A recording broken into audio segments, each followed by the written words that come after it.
Hello friends, welcome to our YouTube channel competition math point. दोस्तों, हम लोगों ने ग्रुप डी सेट प्रैक्टिस को स्टार्ट किया था, जिसमें हम लोगों ने सेट नंबर 8 तक देखा था।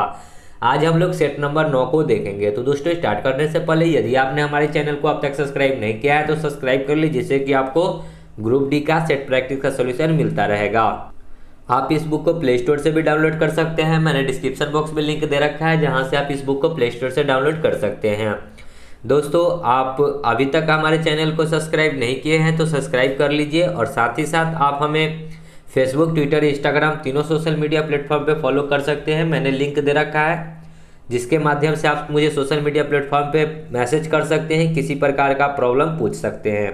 तो चलिए देखते हैं जो भी आज के प्रश्न हैं उनको। ठीक है, देखिए 24 नंबर प्रश्न है आपका मैथ का। प्रश्न है, एक वस्तु 22% हानि पर 70-20 रुपये में बेची जाती है, यानी कि 7020 रुपये में बेची गई। वस्तु का क्रय मूल्य क्या था? 22% की हानि है तो वस्तु बिका कितना में होगा? 78% पे। 100 में से घटाइएगा तो 78 2 80, यानी कि 100 78% में बिका, और बिका कितना में? 70-20 में। पूछा है कि वस्तु का क्रय मूल्य, तो सीपी होता है 100% के बराबर, तो 100% निकाल दीजिए। तो एक्स जब निकालेंगे तो हो जाएगा कितना? 100 गुना में 70-20 क्रॉस गुना होता है। ठीक है, इसको इससे और बट्टा में आएगा 78। ठीक है, 4 से काटेंगे, 4 एकम 4, और 4 से ये नहीं कटेगा। ठीक है, 3 8 नहीं कटेगा। 13 चौका 52, 13 पचे 65, 13 छक 78। 13 से ये कटेगा, या फिर ये 6 से कट जाएगा। ये कटेगा 13 से, 13 पचे 65, 5 2 13 चौका 52। ठीक है, 13 छक 78। ये कटेगा 13 पचे 65, 5 13 चौका 52 पर 1 0। 6 से ये कटेगा 8 छक 48, 9 छक 54, यानी कि 90 बार में, और यहाँ 90 और ये 100, यानी कि 9000। वस्तु का सीपी कितना था? 9000 B number. Okay, next 25। 4 into में x माइनस 1 बराबर -3x है। सॉल्व करना है तो बस कुछ नहीं है, 4 को x से गुना कीजिए, 4x, 4 को -1 से तो 4, और माइनस में 3x। 4 में से 3 जाएगा तो x बचेगा। x minus 4 is the right answer. x minus 4 D number. Okay, next 26। ठीक है, अभी 26 नहीं हुआ है, उसके बाद 27 होगा। 10 बच्चों की औसत आयु 9 वर्ष 9 माह है, यानी कि 10 गो बच्चा है। ठीक है, और इसकी औसत आयु 9 वर्ष 9 माह है। तो 9 वर्ष को हम लोग क्या करेंगे? महीना में कन्वर्ट करेंगे। तो एक महीना में एक साल में होता है 12 महीना, तो 9 महीना 9 साल में कितना हो जाएगा? 9 गुना 12। अब प्लस में है कितना? 9 माह, तो 9 माह, यानी कि कितना हो जाएगा? 10 गो बच्चा का अगर योग्य, इसको पहले अगर गुना करते 12 नामा 108, 108 में 9 जोड़ेंगे तो कितना हो जाएगा? 117, यानी कि 10 बच्चों का औसत जो है 117 महीना है। इसको योग्य की बात करेंगे। ठीक है, तो 10 से गुना करेंगे, यानी कि 1170 योग्य हो जाएगा। ओके, कहता है 9 बच्चों की औसत आयु 8 वर्ष 11 माह है। अब 9 गो बच्चा है जिसकी औसत आयु जो है 8 वर्ष 11 माह है। तो एक वर्ष में 12 महीना, तो 8 वर्ष में 12 अठे 96 महीना, प्लस में 11, कितना हो जाएगा जोड़ने पे? 6 1 7, 9 1 10, 107। और ये 9 बच्चा है तो इसको 9 से गुना कर दीजिए। 9 सत्ते 63, 9 एकम 9। ओके, 963। आपसे पूछा है 10वां बच्चा। ये 10 में से 9 अगर घटाइएगा तो एक बच्चा निकलेगा, और वो जो बच्चा निकलेगा वो कौन सा बच्चा होगा? 10वां बच्चा होगा जाएगा। ठीक है, 10वां बच्चा। तो इधर जब घटा रहे हैं तो इधर भी इस दोनों में से घटाएंगे। ठीक है, तो घटाएंगे तो कितना आ जाएगा? इधर घटा लीजिए, 10 में से 3 नहीं जाएगा, 10 में से 3 जाएगा तो 7, ये 6 में से 6 जाएगा 0, 11 में से 9 जाएगा 2, 207। ये 207 क्या आया? महीना में आया। ठीक है, इसको साल में कन्वर्ट करेंगे तो इसको 12 से भाग, तो 12 एकम 12, 8 0, 12 पचे 60, 12 72, 12 सत्ते 84। देखिए ना, 12 दूनी एकम 12, 8 7, 12 सत्ते 84, और 3 बट्टा 12, 3 चौका 12, यानी कि 1/4 को फिर महीना में कन्वर्ट करेंगे तो 4 दिए, यानी कि 17 वर्ष और 3 माह, यानी कि 10वें बच्चे की जो एज है वो कितना है? 17 वर्ष 3 माह। 17 वर्ष 3 माह ए नंबर। ओके, कुछ नहीं था। चलिए आगे 27। एक बेलनाकार बर्तन जिसमें कुछ पानी भरा हुआ है कि आधार की त्रिज्या 14 सेंटीमीटर और बर्तन में 7 सेंटीमीटर त्रिज्या तक एक ठोस बेलन डालने पर पानी का तल 8 सेंटीमीटर ऊपर उठ जाता है। ठोस बेलन की ऊंचाई कितनी है ये बतानी है। देखिए कोई एक बेलनाकार बर्तन है, कोई बेलनाकार बर्तन है, बेलनाकार बर्तन में कुछ पानी है, इसका मतलब क्या है कि वो आयतन होगा, यानी कि बेलन का आयतन बराबर। कहता है कि इस बर्तन में जो है 7 सेंटीमीटर त्रिज्या का एक ठोस बेलन डालने पर, अब उसमें जो है ना बेलनाकार के वाले में एक बेलन डाला जाता है, इसके अंदर भी एक क्या डाला जाता है, बर्तन में 7 सेंटीमीटर त्रिज्या का एक ठोस बेलन डाला जाता है, तो पानी का तल जो है 8 सेंटीमीटर ऊपर उठ जाता है। तो ये हमको बताना है कि जो ठोस बेलन की ऊंचाई होगी वो क्या होगी। तो इसका जो आयतन होगा वो बराबर होगा क्या, जो उसके अंदर में एक और बेलन डाल रहा है उसके बराबर, यानी कि बेलन का आयतन। ओके आगे, तो देखिए बेलन का आयतन होता है पाई आर स्क्वायर एच बराबर, इधर भी बेलन का आयतन क्या हो जाएगा, पाई आर स्क्वायर एच, पाई से पाई कट जाएगा। देखिए फर्स्ट कंडीशन में आर आपको दे रखा था कितना, 14 सेंटीमीटर, तो 14 स्क्वायर है तो 2 बार लिखेंगे, 14 गुना 14 इंटू में एच। अब देखिए थोड़ा सा हम फिगर आपको बना दे ताकि आपको अच्छे से समझ में आए। देखिए ये बेलनाकार बेलन है, ओके, ये बेलनाकार बेलन, इसमें कुछ मात्रा में पानी था, इसमें और एक बेलन डाल दिया गया, इस प्रकार का बेलन डाल दिया, तो ये पानी का हाइट जो है कुछ ऊपर उठा, तो ये जो हाइट होता है ये किस बेलन का हाइट उठा, इस बेलन का हाइट उठा, ठीक है। तो ये बेलन का जो पानी का ऊंचाई जो बढ़ा वो हाइट हो जाएगा, यानी कि डालने पर पानी का तल कितना उठा, 8 सेंटीमीटर, तो यहाँ जो एच हो जाएगा कितना हो जाएगा, 8 सेंटीमीटर। तो कहता है कि ठोस बेलन की ऊंचाई जो इसके अंदर जो बेलन डाला गया ये कितने हाइट का है ये बताना है। तो आर हमको दे रखा है दूसरे का 7 सेंटीमीटर, तो 7 गुना 7 स्क्वायर है, तो इसी का हाइट हमको निकालना है, तो एच 7 दूना फिर 7 दूना 2 दूना 4, 8 गुना में 4 कितना हो जाएगा, 32 सेंटीमीटर, यानी कि ठोस बेलन जो अंदर डाला गया उसका ऊंचाई कितना हो जाएगा, 32 सेंटीमीटर, सी नंबर, ठीक है। आगे 28 प्रश्न है 2 टू दी पावर 4 पे पावर 1/2 पे पावर n बराबर है 256। तो आपसे पूछा गया है कि n का मान क्या होगा। इसको हम लोग इस प्रकार भी लिख सकते हैं, 2 का स्क्वायर के पावर 2, 2 दूना 4 हो जाएगा, पावर में 1/2 है तो 1/2, 2 से 2 कट जाएगा, और पावर में 4 है तो 4 डाल दी, सॉरी n डाल दीजिए। अब 2 पे पावर, ये 2 से 2 कट गया, यानी कि 2 पे पावर 2 बचा, यानी कि 2 पे पावर 2 मतलब कितना हो जाएगा, 4, 2 का स्क्वायर मतलब 4, 4 पे पावर क्या हो गया, n। अब इस 56 को अगर 4 के टर्म में तोड़िएगा तो देखिए क्या लिख सकते हैं, 4 से 6 चौका 24, 1 4 चौका 16, फिर 4 से 4 एकम 4, 2 6 चौका 24, फिर 4 से ये 4 बार में, यानी कि 4 पे पावर क्या लिख सकते हैं, 1 2 3 4, 4 पे पावर 4, दोनों का बेस सेम है तो पावर भी क्या हो जाएगा, बराबर, तो n बराबर कितना हो जाएगा, 4, सी नंबर। ओके आगे 29 4 घंटा 30 मिनट की अवधि एक दिन के कितने प्रतिशत के बराबर है। एक दिन में होता है 24 घंटा, 24 घंटा को नीचे लिखेंगे, 4 घंटा 30 मिनट, यानी कि 4 घंटा 30 मिनट को हम लोग लिख सकते हैं। देखिए इसको तोड़िएगा, 4 घंटा 30 मिनट को घंटा में बदलेंगे तो 60, 30 से कम 30 दूना, 4 दूना है 9/2, तो 9/2 तो 2 यहाँ डाल दीजिए, और प्रतिशत में बताना है तो 100 से 6 चौक 24 और ये 25 चौका 100, 3 दूना 6, 3 तिहाई 9, तो 25 से 75/4।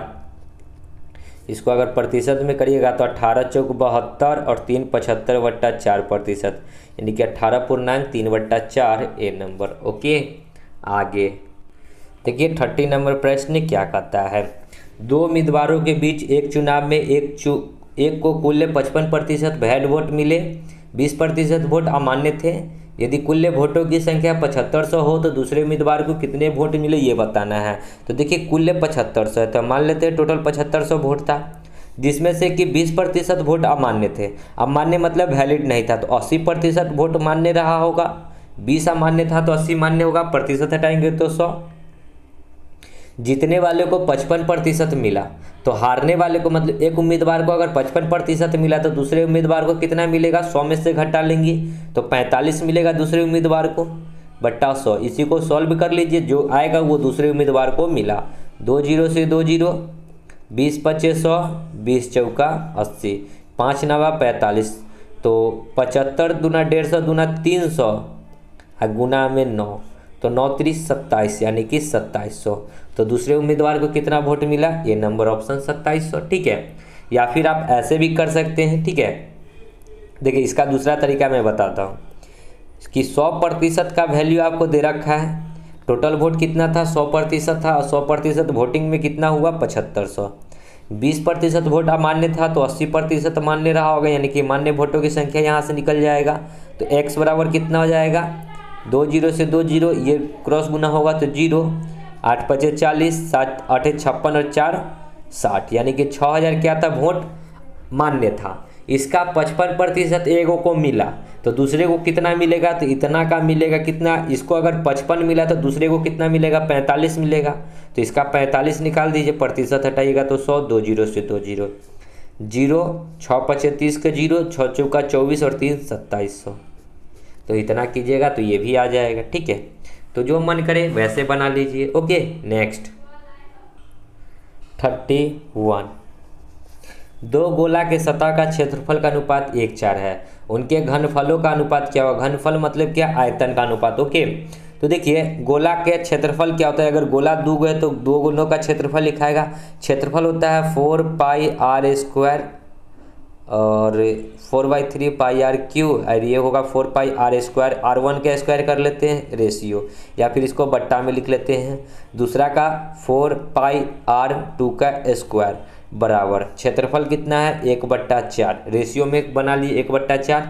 4 से 4, पाई से पाई, r1 r2 का स्क्वायर। यदि यहाँ से अगर हम लोग r1/r2 निकालेंगे तो यहाँ स्क्वायर है तो ये रूट में आएगा, तो ये रूट में तो 1 का स्क्वायर 1, मतलब √1 का √1 और बट्टा में 4 का √2 निकल जाएगा। ठीक है, कैसे निकले? यहाँ स्क्वायर है, स्क्वायर उधर जाएगा तो रूट में आएगा। ओके, आयतन। आयतन क्या होता है? तो दोनों का आयतन होता है, रेशियो में हमको बताना है तो 4/3πr³ और दूसरा का आयतन हो जाएगा 4/3πr³। तो यहाँ r1 कर लीजिए, इसको r2 कर लीजिए। 4/3 से 4/3, r से r, सॉरी पाई से पाई, यानी कि r1 का क्यू। तो r1 कितना है? 1, 1 का क्यू 1 और रेशियो ये r2 का क्यू, यानी कि 2 का क्यू 8, यानी कि 1:8 हो जाएगा। Right answer D number. Okay, आगे 32 देखिए। दो रेलगाड़ी की गति का अनुपात यानी कि स्पीड दे रखा है 7:8 का। कहता है कि 5 घंटे में 400 किलोमीटर जाती है, तो चाल यहाँ से निकल जाएगा। चाल कितना आ जाएगा? 400 किलोमीटर जाती है 5 घंटा में, यानी कि चाल कितना आ जाएगा? 80 किलोमीटर प्रति घंटा। और ये किसकी चाल है? तो कहता है यदि दूसरी रेलगाड़ी 5 घंटा में, तो दूसरी रेलगाड़ी ये है, इसका स्पीड कितना है? 8 यूनिट, और 8 यूनिट का वैल्यू कितना है? 80 किलोमीटर प्रति घंटा। आपसे पूछा पहली रेलगाड़ी की गति यानी कि 7 यूनिट का मान, 8 यूनिट का मान 80, तो 1 यूनिट का मान 10, यानी कि 8 में 10 से गुना करेंगे तो 80, तो 7 में 10 से गुना करेंगे तो 70, यानी कि पहली रेलगाड़ी की चाल कितनी है? 70, ए नंबर। ओके, चलिए आगे 33 देखिए। साधारण ब्याज के किस दर पर एक निश्चित राशि 15 वर्षों में 2 गुनी हो जाएगी? देखिए किस दर पे 15 वर्षों में कितना हो जाएगा? 2 गुनी हो जाएगा, यानी कि 100 रुपया रहा होगा मूलधन और 2 गुनी का मतलब 200 रुपया हो जाएगा। तो ब्याज क्या होता है? रेट इंटू टाइम का गुणनफल होता है। दर एवं समय का गुणनफल जो होता है सो ब्याज होता है। अब 100 रुपया हो जाएगा 200 रुपया, तो ब्याज कितना आएगा? 100 रुपया। अब आपको 15 वर्ष टाइम दे रखा है, तो टाइम की जगह पे 15 वर्ष डालिएगा तो ये बट्टा में आएगा, तो 100/15 काट दीजिएगा। 5 तिहाई और 5 से 20 2500, 20/3 यानी कि 6.2/3%। तो रेट कितना निकल कर आ गया? 6.2/3%, सी नंबर। Okay, next 34। एक लाइन की एक ही साइड पर किसी निश्चित बिंदु पर सभी कोणों का जोड़ कितना होगा? देखिए एक लाइन है, कोई निश्चित बिंदु से सभी जोड़, मतलब ये लाइन ही होता है 180 डिग्री का, तो इस पर जो भी बिंदु होगा इसको अगर जोड़ेंगे तो ये 180 डिग्री का होगा, यानी कि राइट आंसर ए नंबर। ठीक है, ये कंसेप्ट पे आधारित प्रश्न है। ओके, नेक्स्ट 35 देखिए। साइन थीटा बराबर दे रखा है 1/√2, कॉस थीटा बराबर दे रखा है 1/√2। आपसे कॉट थीटा पूछा है कि क्या होगा। ठीक है, तो साइन थीटा बराबर क्या होता है? लंब बट्टा कर्ण, ठीक है। तो लंब कितना है 1 है और कर्ण आपको दे रखा है √2। यहाँ पे cos थीटा होता है आधार बटा कर्ण, आधार आपको 1 दे रखा है और कर्ण तो आपका 2 है ये है, ठीक है। तो cot थीटा बराबर क्या होता है, देखिए tan थीटा बराबर होता है कर लंब बट्टा आधार, तो cot थीटा बराबर होता है आधार बट्टा लंब, ठीक है, आधार बट्टा लंब। तो आधार इसमें कितना है 1 है और लंब भी क्या है 1 है, 1/1 क्या हो जाएगा 1, यानी कि right answer 1 B number. Okay आगे 36, यदि a पे पावर x बराबर b पे पावर y बराबर c पे पावर z तथा b² बराबर ac हो तो y किसके बराबर है। हम यहाँ पे क्या करेंगे, वैल्यू पुटिंग करेंगे, a b c बराबर कितना पुट करेंगे 2, ठीक है। जहाँ भी a है उस पर 2 पुट करो 2 x, जहाँ भी b है 2 पुट कीजिए 2 y और c है तो इसको भी 2 z। अब देखिए यहाँ b² बराबर 4ac दे रखा है, यानी कि b² b का वैल्यू कितना है 2, 2 का स्क्वायर करेंगे तो 4 बराबर ac, a और c को गुना कीजिएगा तो 2 गुना 2, क्योंकि तीनों का वैल्यू 2 है तो 2 गुना 2 4। ये भी कंडीशन मेरा क्या हुआ फॉलो कर गया, यानी कि b² बराबर ac जब पुट किए तो क्या हुआ कि 4 बराबर 4। तो जब बेस सेम होता है तो पावर भी क्या हो जाता है आपस में बराबर, तो x बराबर y बराबर क्या हो जाएगा z, यानी कि तीनों के तीनों क्या हो जाएगा आपस में बराबर हो जाएगा। ओके, तो आपसे पूछा गया है क्या कि y बराबर क्या होगा, तो y का जो भी वैल्यू होगा वो क्या होगा z और x के बराबर होगा, z और जो x होगा वो आपस में क्या होगा बराबर होगा। तो देखिए कि जहाँ भी y का वैल्यू पुट करें, ठीक है, x y z का वैल्यू जो भी होगा, ठीक है, वो क्या होगा बराबर होगा। कैसे करना है, तो यहाँ से x y z का भी आप कुछ भी वैल्यू पुट कर लीजिए। अगर y का वैल्यू 5 लीजिएगा, ठीक है, तो z का भी वैल्यू 5 लेना होगा, x का भी वैल्यू 5 लेना होगा, ठीक है। यहाँ पे कुछ भी पुट कर लीजिए। अगर हम लोग y का वैल्यू 5 लेते हैं तो ये z और x में किसी भी इक्वेशन एक ऐसा इक्वेशन होगा जिसमें पुट करेंगे वो 5 के बराबर आएगा, ठीक है।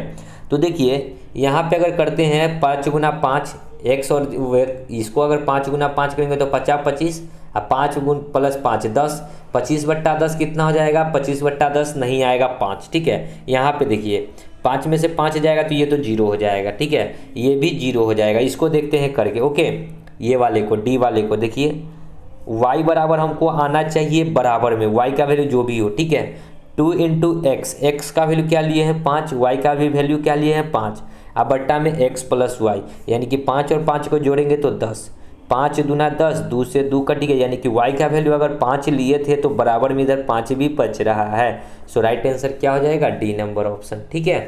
कुछ करना नहीं था, वैल्यू पुटिंग पे आंसर ला रहे हैं। ओके नेक्स्ट 37 नंबर देखिए क्या कहता है, 15 क्रिकेट खिलाड़ियों में से 11 खिलाड़ियों को कितने प्रकार से चुना जा सकता है जबकि एक विशेष खिलाड़ी को सदैव चुना जाता है। मतलब एक खिलाड़ी ऐसा है जो कि हमेशा चुना जाएगा।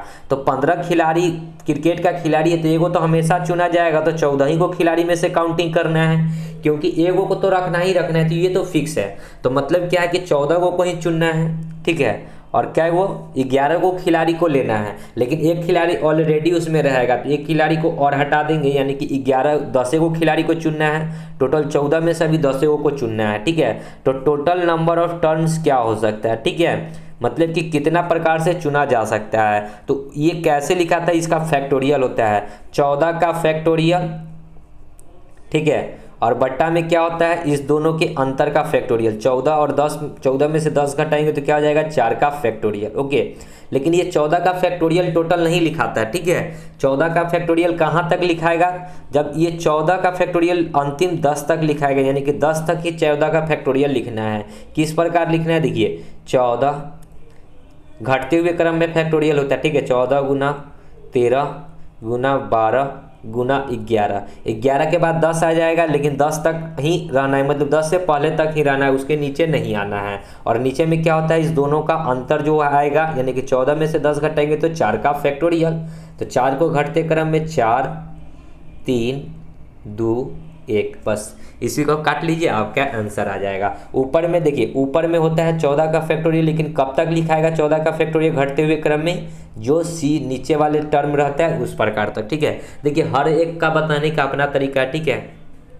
कहीं कहीं पे आपको घटा उठा कर लिखेगा, लेकिन मैं तो यही कंसेप्ट बताता हूँ कि ऊपर का फैक्टोरियल कब तक लिखना है, जहाँ नीचे वाले संख्या जो है उतने तक ही, यानी कि घटते हुए क्रम में कहाँ तक लाना है, 10 से पहले तक। तो घटते हुए क्रम में देखिए 14, 13, 12, 11, 11 के बाद 10 नहीं लिए क्योंकि 10 तक से पहले ही लाना है। और नीचे में क्या लिखा था, इस दोनों का अंतर, 14 में से 10 जाएगा तो 4, 4 का फैक्टोरियल, 4, 3, 12 होता है, 4 तिहाई 12, 12 से 12 कट गया, दूसरे ये 14 कटेगा 7 बार में, तो 13 सत्ते होता है 91, और गुना में 11, 11 कम 11, 11 नवा 99 और 100, यानी कि 1001 बार। तो कितनी बार चुना जा सकता है, 1001 बार। ओके, आगे 38, एक वर्ग की भुजा 10 सेंटीमीटर है, उसके परिगत वृत्त का क्षेत्रफल कितना होगा।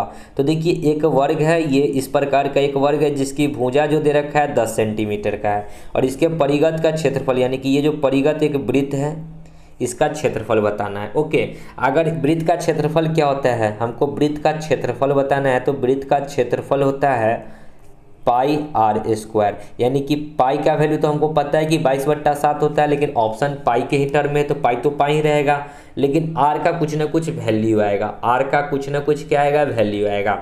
ठीक है, तो अब आर कैसे निकलेगा, आपको तो यहाँ वृत्त का वर्ग का क्या दे रखा है, सॉरी वर्ग का भुजा दे रखा है 10 सेंटीमीटर, ये 10, ये भी 10, ये भी 10, ये भी 10। अगर हम लोग इसके बीचों बीच एक लाइन ड्रॉ कर ले तो ये क्या होगा, वर्ग के लिए भुजा, वर्ग के लिए सॉरी विकर्ण होगा, लेकिन इस सर्किल के लिए क्या हो जाएगा, ये बीचों बीच डायमीटर, व्यास। ठीक है, क्या हो जाएगा, व्यास।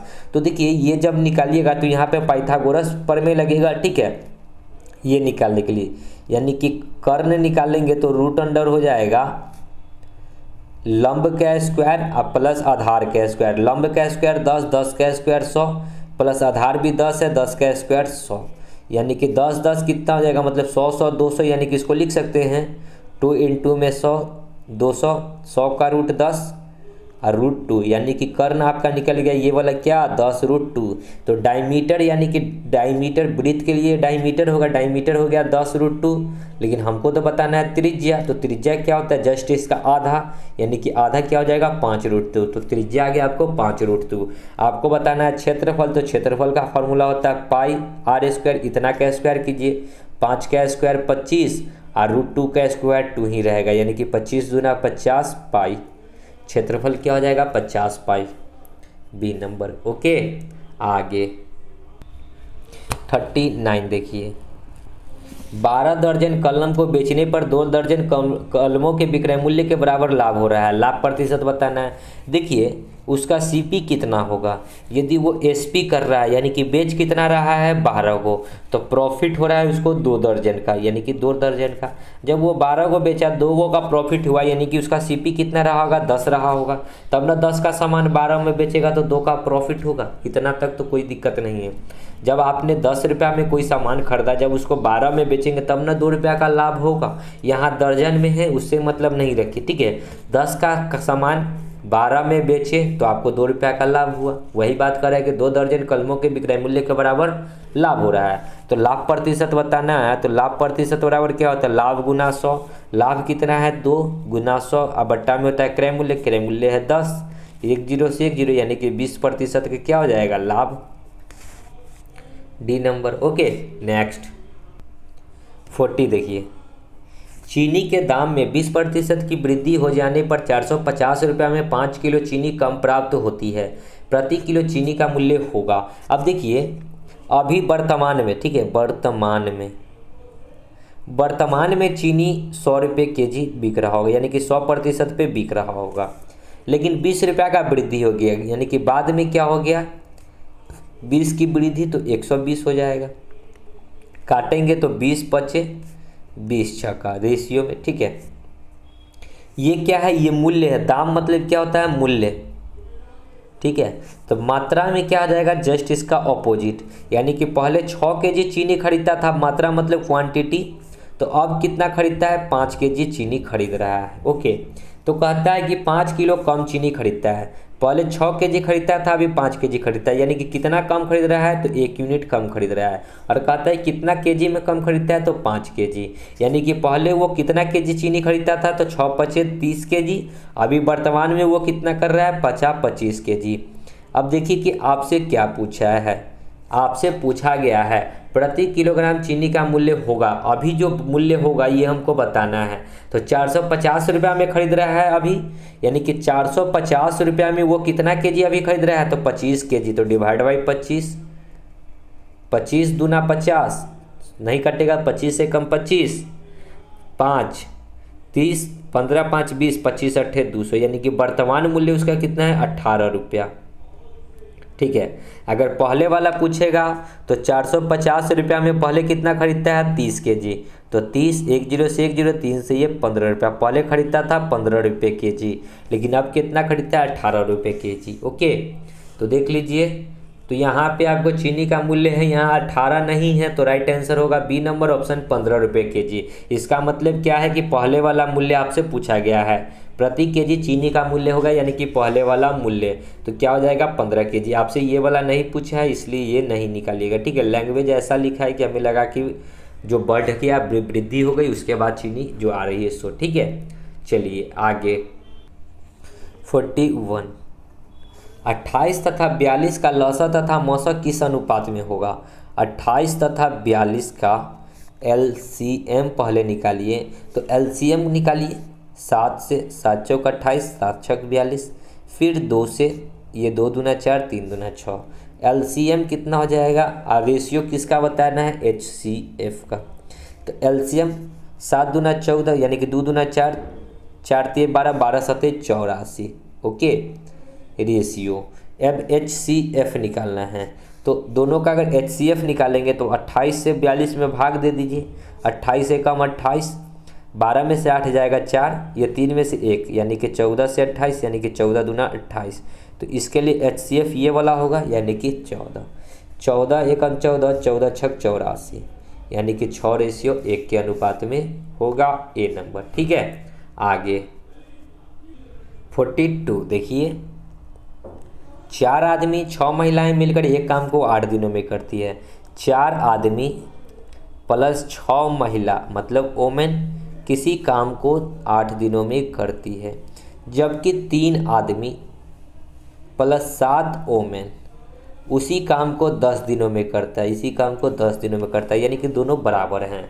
तो 10 महिलाएं उस काम को कितने दिनों में पूरा करेगी। तो पहले यहाँ पे मैन और वोमेन का स्पीड निकालिए, ये 4 बार में कट जाएगा, ये 5 बार में। 4 से 4 चौका 16M प्लस 6 चौका 24W बराबर 5 तिहाई 15M प्लस 7 पछे 35W, यानी कि मैन को एक साइड करेंगे तो 16 में से 15 जाएगा तो मैन बचेगा, और 24 उधर जाएगा तो 35 में से 24, तो 5 6 11W, यानी कि मैन का स्पीड होगा जो वोमेन का कोफिशिएंट होगा, और वोमेन का स्पीड होगा जो मैन का कोफिशिएंट। यहाँ कुछ नहीं तो एक छुपा रहता है 1। ठीक है, अब हमको चाहिए सबसे पहले टोटल वर्क, यानी कि टोटल काम क्या था।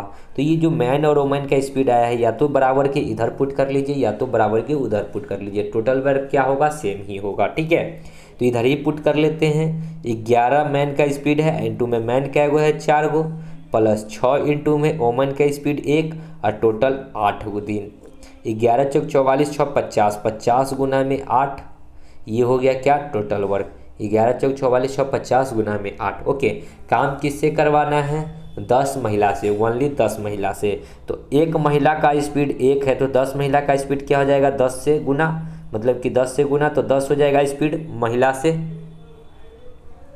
ठीक है, ये 10 महिला है, तो 10 महिला का स्पीड कितना हो गया, 10, 10 के स्पीड से इतना काम करेगी, 1 0 से 1 0, यानी कि 8 पचे 40 डे।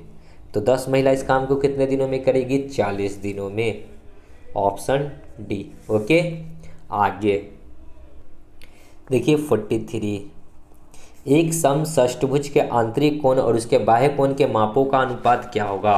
तो षष्टभुज में 6 गो भुजा होता है, यानी कि षष्टभुज किसको कहते हैं, जिसमें 6 भुजा होता है। ठीक है, षष्टभुज यानी कि 6 भुजा वाला। ओके, तो आंतरिक कोण अगर आप लोग निकालने आता है तो बहुत ही अच्छी बात है, नहीं आता है तो देखिए फॉर्मूला क्या होता है। ठीक है, आंतरिक कोण होता है n/2 बट्टा में n इंटू में 180 डिग्री। क्या होता है आंतरिक कोण निकालने का फॉर्मूला n-2/n इंटू में 180 डिग्री। ओके, तो यहाँ से ये निकल जाएगा आंतरिक कोण। 6 n का वैल्यू क्या होता है 6 भुजा, यानी कि 6 में से 2 जाएगा तो 4/6 इंटू में 180, यानी कि 6×3=18, यानी कि 30×4=120। तो आंतरिक कोण कितना निकल जाएगा 104×3=12 120। ओके, अब इसका रेशियो बताना है किससे, तो बाह्य कोण से। तो बाह्य कोण क्या होता है जब आंतरिक कोण -180 माइनस आंतरिक कोण, ठीक है, यानी कि 180 120, और देखिए बाह्य कोण होता है ना कि 180 माइनस आंतरिक कोण, तो 180 में से आंतरिक कोण घटाइए, तो 180 में से 120 घटाएंगे तो ये कोण आ जाएगा 60 डिग्री का। ओके, या फिर इस दोनों का आंतरिक कोण और बाह्य कोण का योग कितना होता है 180 डिग्री होता है, इतना याद रखिए। तो आंतरिक कोण 120, तो बाह्य कोण कितना हो जाएगा 60, तब ना 180 होगा। 10 से 10, 6 दूना 12, यानी कि 2 रेशियो क्या हो जाएगा 1। आंतरिक कोण और बाह्य कोण का रेशियो कितना होगा 2 1। ओके, आगे देखिए 44 क्या कहता है, यदि sign theta plus cos theta by sine theta minus cos theta बराबर 7 है तो टेन थीटा का वैल्यू बताना है। तो इसको हम लोग अगर sine theta plus cos theta दे रखा है तो इसको अगर क्रॉस गुना करेंगे तो ये हो जाएगा 7 sine theta minus 7 cos theta. 7 sine theta को इधर आने देते हैं और कॉस थीटा को इधर, 7 इधर आएगा तो 7 माइनस में आएगा, यानी कि 7 में से 1 जाएगा तो माइनस का 100, 6 साइन थीटा बराबर ये उधर जाएगा तो माइनस में 7 और ये आएगा तो माइनस का 8 कॉस थीटा। अगर साइन को बट्टा में कॉस डालेंगे तो क्या हो जाएगा sine theta by cos theta, इधर माइनस में 8 है और ये -6 इधर आएगा तो माइनस का 6, माइनस से माइनस, ये 4 बार में ये 3 बार में। साइन बाई कॉस क्या होता है टेन थीटा, यानी कि टेन थीटा का वैल्यू कितना आ जाएगा 4/3 4/3, ऑप्शन बी। ओके, आगे देखिए 45, मूलधन और उस 1 वर्ष के ब्याज के बाद के मिश्रधन का अनुपात 10-12 दे रखा है, यानी कि मूलधन रेशियो मिश्रधन, ठीक है, कितना दे रखा है 10/12।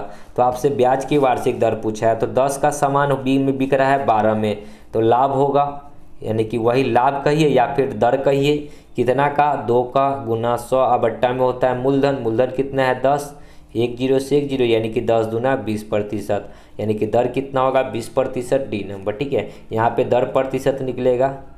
ओके, लाभ हानि में लाभ निकलता है, मिश्रधन मूलधन में दर प्रतिशत।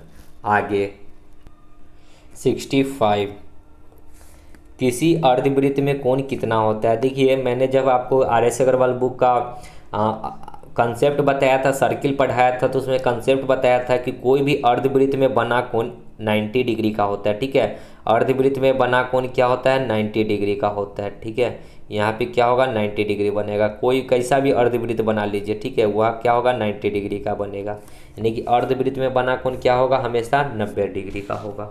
ये चीज़ याद कर लीजिएगा कि अर्धवृत्त में बना कोण क्या होता है 90 डिग्री का होता है। आगे 95, 36, 37, 38, 37, 36 जो भी डाटा दिया हुआ है उसका क्या निकालना है बहुलक। अब बहुलक होता क्या है जो अत्यधिक बार आए। ठीक है, तो हम लोग काउंटिंग करते हैं। ठीक है, सबसे पहले 36 को काउंट करते कि 36 कितना बार आया है, तो यहाँ पे 1 बार, ये 2 बार, 3, ये 4, 36 4 बार है।